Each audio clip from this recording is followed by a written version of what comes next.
This is Anastasia Perez, and I'm talking to you about Freakonomics for the Intro to Liberal Studies class with Dr. Chris Price.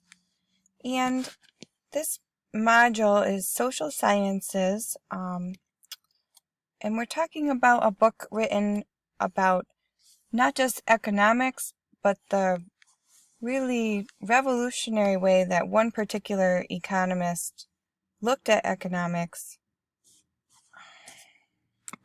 Stephen Levitt is this economist, and even in school, the book talks about how he was kind of against the status quo. He didn't get real big into math, but he really did enjoy looking at some classic things in the social sciences, behavior, pattern, and theory. And one of the big things that he comes up with is how can economics answer interesting questions? And we differentiate this from the classic stuff like who's going to win the election and are we going to make more money next year, to more questions about why things happen and the hidden side of many things.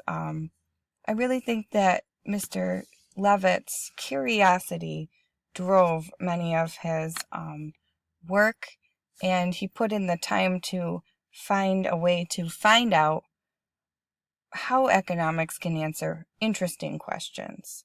So that's my central question for this reading, highlighting that interesting questions are things we wonder about, but maybe aren't things that generally get explained ever, and I think he does a great job of finding these connections and finding a way to investigate connections and show with data that there is something behind his theory of what makes things happen, why your real estate agent pays you less, things like that. So his work as an economist is much more interesting than usual. He gets into things that, again, aren't classic, are not the traditional job for an economist necessarily, and projects like working with the Chicago City Schools to talk about why teachers might be cheating on their students' work to make themselves look better, things like that. Economics answers the central question, how can we answer interesting questions with economics, with data. Finding this data is the challenge, and the book talks a little bit about this, and a lot of it seems to start with a guess out of Levitt. Well, what about this? What happens if we look at real estate agents when they sell their own homes? And that's really the brilliant genius of Levitt. He finds a way to use data to answer his interesting questions. And often he's using creative methods that other economists either failed to do or had no interest in. And you do get the sense that some of these projects took a long time. But the reading really shows through different examples of Levitt's work that many questions, even things you would not necessarily think were even related to economics and the study of human behavior, can be answered with data. But you have to find the right data and the right way to measure it. And a lot of things aren't considered measurable.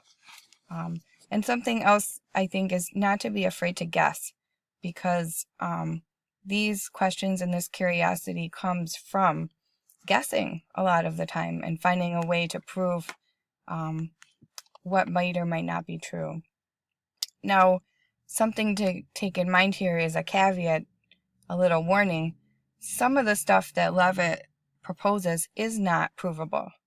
And there is some causality to some of his different stories where, this isn't natural science. There's nothing definitively shown necessarily. And I think that also shows a difference between the different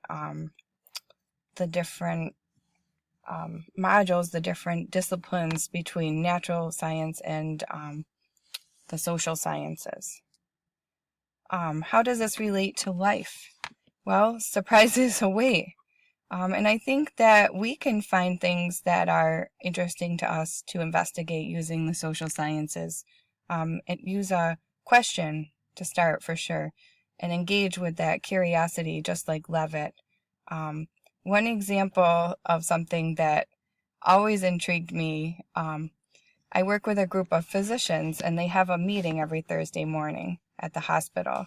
After that meeting, they come to the doctor's office and see patients at a slightly later normal starting time.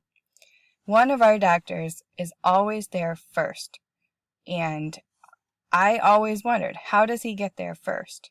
How does he get out of the meeting, take the 5 to 10 minute drive, after walking to his car and getting it out of the parking garage and then heading over here? Why is he always first? Well, I used to joke with the other staff members, he must have a secret parking spot. Well, it turns out I was right. That doctor has a special parking spot in the research facility at the hospital, which doesn't have a garage. He just walks out, gets in his car, and drives away. So it turned out I had kind of the correct theory about what made him get there first. But I ended up finding it out by asking the question. So that was kind of I'm not using lots of data for this, but it was kind of a relevant thing, I thought. Just the idea of wondering what makes something happen. I really liked the example about naming your kids and what's in a name. It was kind of surprising to see some of the names on the different lists. I don't think I'm going to be naming my kid, some of these random, obscure, intellectual names, but it was an interesting idea to think about when you name your kids.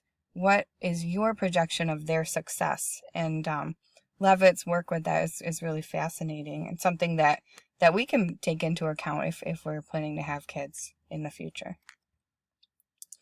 I think finding a creative way to answer those questions and not being afraid to guess, again, because this isn't the natural sciences. This is something where guessing is okay. And maybe causality is all we're going to get when we're trying to find links between different things that groups of people do, or, social stuff.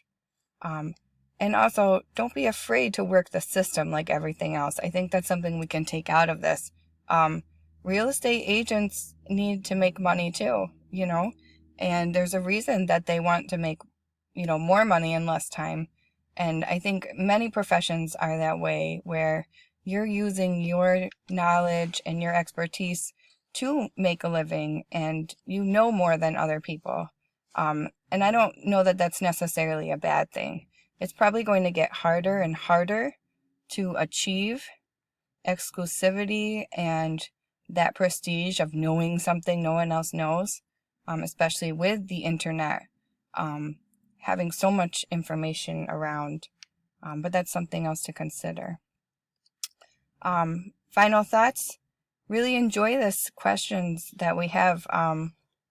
Freakonomics is very playful, and you can tell that it's something that is joyful for Levitt, and he takes great interest in exploring these different things. Things that I wonder about: do library fines work? Is college always worth it? And do lawyers want you to lose? I have a theory about workmen's compensation lawyers in New York State, and also Social Security attorneys.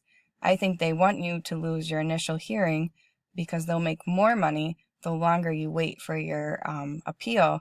They're getting a percentage. So for them, it's actually worth it to be in it for the long game. So that's something that I'm curious about. It would be really interesting to do more research for. Thanks again. Hope you enjoyed.